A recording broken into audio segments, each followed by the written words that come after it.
Welcome to Pennsylvania Newsmakers, and as always, thanks for watching. Well, Russ McDaid joins me. We're going to talk about Medicaid funding, and we'll throw in a little skilled nursing care. But first, we have one of the Republican candidates for governor, Senator Scott Wagner, and his chosen running mate for lieutenant governor, Jeff Bartos. We'll get to all of that after these words. This is Pennsylvania Newsmakers, a fast-paced, unrehearsed weekly discussion with and about the leaders who shape your world. And now, here's your host, Terry Madonna. Welcome back to the program. Well, Senator Wagner joins me as well as Mr. Bartos, and the other candidates for governor are invited, as always is the case. Every governor of the state has a standing invitation. So, Senator, should you become governor of the Commonwealth, you have a standing invitation, and we love to have the governors on. All right, Senator, we cannot avoid, and we shouldn't avoid, talking about what is huge news, that the sad, sorrowful situation that occurred in Broward County in South Florida. As you know, with your experience, this can happen anywhere. What should be done? What should government do? Well, Terry, I think the deeper issue is the mental health issue in this country. The shooter was a former student and had issues in the school. The little bit I've read about the incident, and if you go back and you look at a lot of the past tragedies that have happened, there's been mental health issues. Some of the shooters were bullied at a point in their life. Yeah. It's a big problem, and we have to get our arms around it. And so really, we have to go back to the root of the problem, and it's right. The mental health issue. The bullying issue, but it's tragic. I mean, it's a great point. It's sad. Yeah. I think we also need a concerted effort by government and the private sector, Mr. Bartos, to get our handle around it. And every time you look at these videos that these young kids are watching, I'm horrified. And soon killing becomes, take it. So I have two teenage daughters. They are not video game aficionados. It's not what they do. They're both athletes and play instruments, but they have friends who play a lot of video games. And you're absolutely right. There's so much desensitization. You become desensitized to violence when you see this day after day in the games, where they're so real. The games are so real. The graphics are so real that it becomes nothing to switch from the play life to the real life. And that is, I think that goes to what Scott's saying about mental health. Yeah. I think we also need to talk about security in schools. All right, Senator, I got to start with an important question. Scott Wagner gets to be governor of the Commonwealth. What are the first three things you would put on your agenda? Not just on your agenda, but you would do by executive action, if you can do it that way, or with the Pennsylvania legislature. What would you do? Well, Terry, there are three issues that are on my radar screen, and they're not in any specific order, and one may tie into another. But number one, we have to get control of our finances in the state of Pennsylvania. We don't have a revenue problem. We have a spending and mismanagement problem. I've served in the Pennsylvania State Senate for 4 years. This starting next week will be my fourth year serving on the Appropriations Committee, and I ask a lot of questions that I would ask as a private sector business owner, and I don't get answers. And I see a lot of secrecy. I see a lot of manipulation with the budget, and we have to get our arms around that budget. And I believe, and what I will do as governor, I will go to zero-based budgeting in the state of Pennsylvania. 80% of Pennsylvania households are doing it at their kitchen tables. Right. They look at their revenue or income, and they look at their expenses. I believe that in the first year, if we do zero-based budgeting, we will probably find somewhere between $1.5 and $4 billion.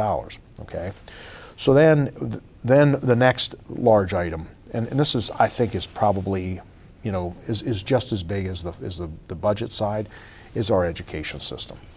We have over 200,000 skilled labor positions that are open, and people keep talking about bringing more jobs to Pennsylvania. Well, we have 200,000 skilled labor positions that we can't fill right now because we don't have the people. And I think we should focus on that first. That should be our priority. Does that mean that one of the complaints we hear is there's not enough training, vocational training, skilled training that ought to go on, particularly in the small town and rural America, and also in urban America, let's put it this way, urban Pennsylvania. So you're talking about training, and I won't say retraining, but literally training our workforce for the jobs in a modern society? Well, I think I'm going to use the term retool and reinvent our education system. We go into the schools and talk to children about their careers in 10th, 11th, and 12th grade. Right. We should be going into the schools and talking about career in 4th, 5th, and 6th grade. Okay. And there's a couple things that would happen there. I learned recently that the Allentown School District has a 30 to 35% dropout rate, which is it's staggering to me. Yeah. And then my brain goes on to this question. Well, how many of the 30 to 35% of the dropout students in the Allentown schools end up in the criminal justice system? Right. But if we started the conversation in 4th, 5th, and 6th grade, there's a very large potential that we could catch those students before they drop out, which is a very big deal. Right. And that maybe solves a little bit of the criminal justice situation. But listen, there's nothing wrong with being a plumber or electrician. Today's society has parents, not wanting their children to go into the trades. They want them to go to college. Mm-hmm. And if you go into the public schools, the guidance counselors in 10th, 11th, and 12th grade are pushing the students to college. And then on top of it, the students are coming out with unbelievable amounts of student debt, and they can't find jobs. Okay, believe it or not, we're out of time in this segment. We come back. I have an interesting question for you, Mr. Bartos. Okay. When we come back, I'm going to ask him something. This broadcast of Pennsylvania Newsmakers is presented by the Pennsylvania Chamber of Business and Industry, the statewide voice of business, and by the Pennsylvania State Education Association and Partners for Public Education, bringing the power of a great education to our schools, our students, and our communities.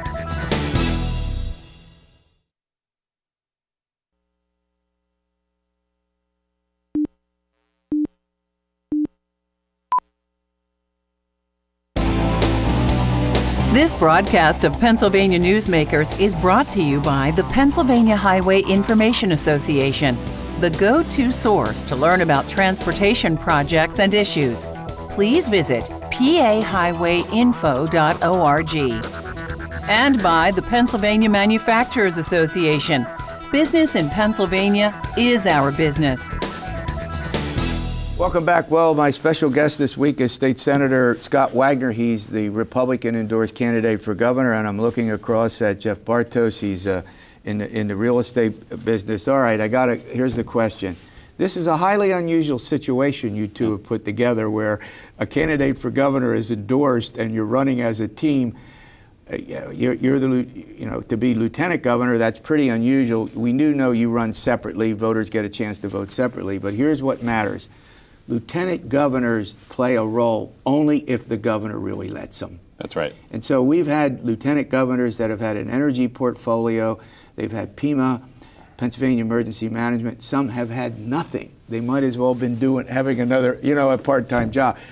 What do you want to do if you get elected? What do you want to ask him that you want to do? Well, when Scott first asked me to consider running for lieutenant governor on his team as part of a ticket, and as you said, Terry, it's never been done before in Pennsylvania, to our knowledge, where people teamed up this early. I was struck by Scott's vision and by his leadership, and he recognized the dysfunction that exists today in our executive branch here in Pennsylvania, where the governor and the lieutenant governor don't speak to one another. They don't have a relationship. Well, that's not always been the case. Yeah, but they don't have. In all fairness. But today they don't have. But now I think that's fair. That's a fair statement. And so Scott and I initially bonded and continue to campaign together on a really simple premise, which is we both grew up in Pennsylvania. We both raised our families in Pennsylvania. We want our children and grandchildren to choose to be in Pennsylvania, and the way we create that dynamic environment where young people want to come here, people want to start their businesses here, is we focus on economic growth. So the short answer is you want to be involved somehow in economic development, right? Economic development and economic growth. I mean, Pennsylvania, and I'll put this out there, and we could have an interesting conversation about it. Pennsylvania can be the fastest growing, most dynamic state in the country. We need the right leadership in the executive branch, and we need the right culture that we spread through. That would be your focus. That would be my focus. All right, Senator, back to you. you have a third. You have. Let's go to two other important items that you would pursue if elected.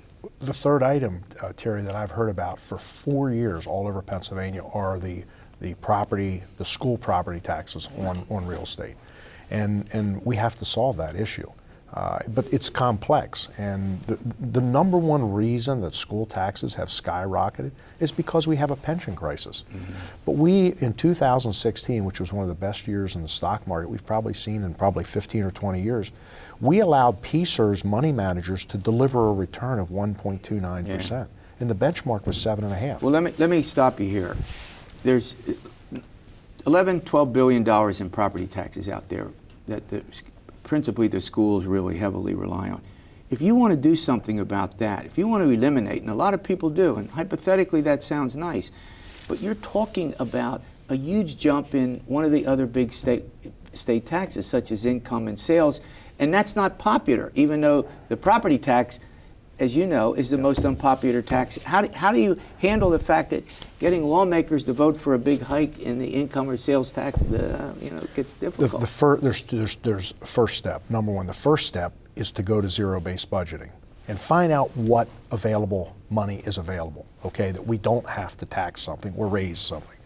Number two, we absolutely have to get the pension returns where they belong and even greater. Yeah. I mean, listen, Terry, 3 third graders could have done a better job. 3 third graders could have done probably 12 to 15% in 2016. I mean, I'm serious. No, I get it. But there's a Penn State class up in Erie that has an investment club, and their return in 2016 was almost 17%. All right. Before we run out of time, I've got. Look, you have.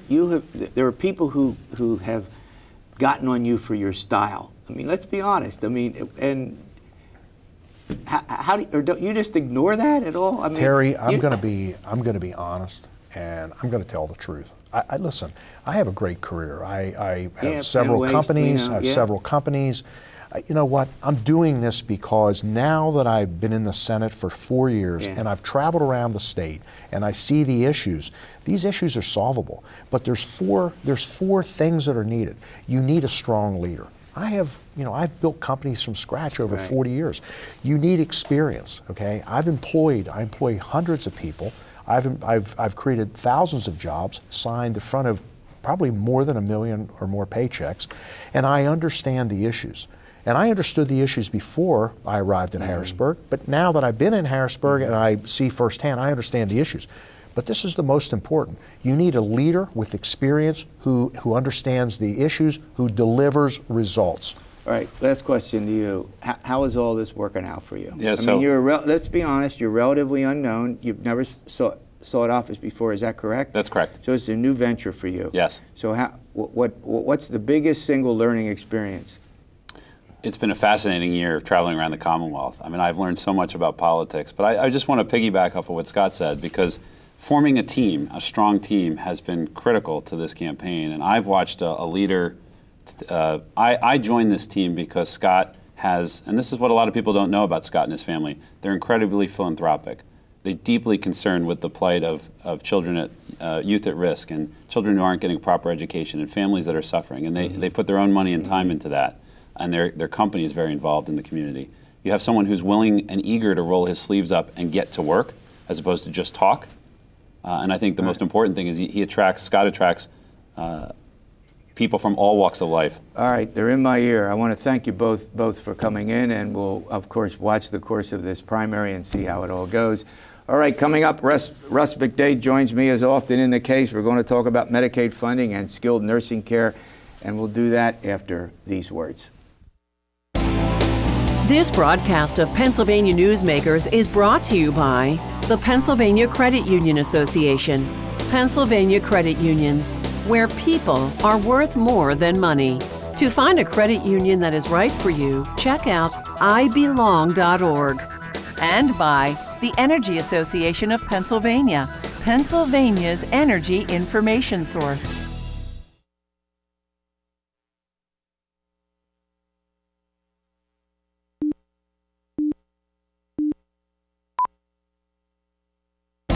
This broadcast of Pennsylvania Newsmakers is brought to you by the Association of Pennsylvania State College and University Faculties, representing the faculty and coaches who are devoted to providing quality public higher education for Pennsylvania's college students. Welcome back to the program. Well, joining me, as often is the case, is Russ McDaid. He's the president and CEO of the Pennsylvania Healthcare Association. We have two big topics I want to get to with him. First of all, let's talk about Medicaid. There's been some concern expressed by Governor Wolf's, recommendation to the governor, report to the governor about Medicaid spending. First of all, how does that affect what you all do? Let's start with, narrowing it down to the nursing homes. Yeah, thanks, Terry. And last week, Governor Wolf announced his proposed budget for the next fiscal year. And the safest way to describe that as it relates to our skilled nursing facilities is devastating. For the fourth straight year, there was no increase in funding provided for our seniors and the caregivers working in our nursing facilities, while their costs continue to grow. And it's simply not a reality that they can accept or we can accept. Okay, so are you going back to the obviously, this process is starting with hearings and budgets due June 30. What are you specifically asking for? Well, in this year's budget, we're asking for an increase that meets the inflation that we're seeing in healthcare globally. And really all we're asking for is the same level of support that a number of other areas have gotten. Since Governor Wolf took office, we've seen a 10% increase in basic ed, K-12 education, over those four budgets. We've seen a 10% increase in corrections spending over those four budgets. Probably most telling, we've seen an 18% increase in spending on medical care for our prisoners in our state correctional system. So the legislature and the governor are acknowledging that costs of medical care in correctional institutions are going up, and not acknowledging the same reality and providing increases for nursing facilities. Let me get this straight, and you'll correct me, you're the expert. First 90 days you can use Medicare. After that, then it's Medicaid funding that essentially gives people health care. I mean, am I right or wrong? Health care and a place to reside, live, because otherwise they would be, tell me if I'm wrong, out in the street in many cases. All right. That's correct. How many folks are in your nursing homes that would be eligible? We've got 52,000 Pennsylvanians that rely on the state Medicaid program. That's the size of each and every day to pay for that. That's right. That's the size of a small city. And our nursing facilities are losing on each one of them a little under $10,000 a year. And you multiply that times the number of individuals in our facilities, that's a meaningful shortfall in a time when, as the administration's noted with their budget, healthcare costs are escalating. So, I mean, it seems to me there are two effects, and again, you're the expert. Number one, that means that you've got to raise the prices. Your costs go up, so the cost that you have to transfer to, recipients of your care go up. Number two, it means you got to be even more careful about what kind of services you provide. Am I on the wrong path here? You're on the right path, Terry, and there's a third effect. And since the end of 2014, over 100 Pennsylvania nursing facilities have either been sold or gone into what they call receivership by their lenders or declared bankruptcy.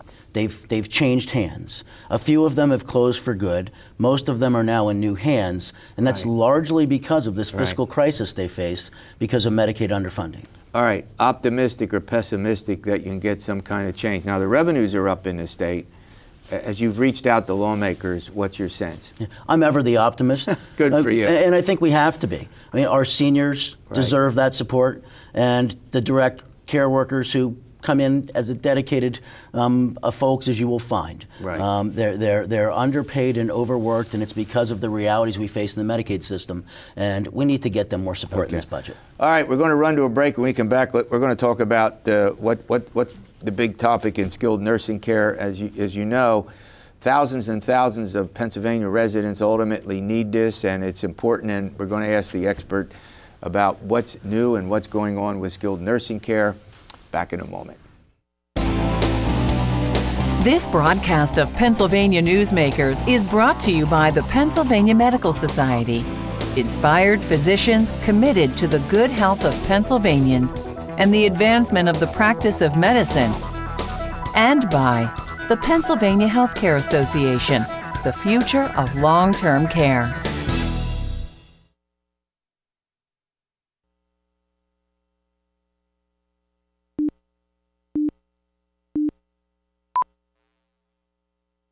Welcome back. I'm chatting with Russ McDaid. As often as the case, he heads the Pennsylvania Healthcare Association. Very important topic, skilled nursing care. What's the latest? What do you want our viewers to know? Well, Terry, I mean, outside of the funding increases that we spoke about, the single biggest challenge facing our skilled nursing facilities is the need for lawsuit abuse reform and to end the frivolous lawsuits that are brought by predatory out-of-state trial lawyers. Well, give me an example of, I mean, the fact of the matter is there proposals in Harrisburg in the legislature right now that are important to deal with that? There is a bill on the table, and it's been introduced in response to, we've all seen ads in papers, and there's no correlation whether it's a good facility or a troubled facility that's targeted. In fact, we had a facility in Lehigh County that didn't have a single citation from the Department of Health for a 6-year period that was targeted by one of these ads because the operator of the facility has deep pockets. That bill is House Bill 1037. It's introduced by State Representative Warren Kampf. It's in the Pennsylvania House of Representatives right now awaiting action, and we're hoping to see some action on it as we move forward. So, I mean, what are the kind of limits that you think, you have to obviously be careful about that you would like to see placed?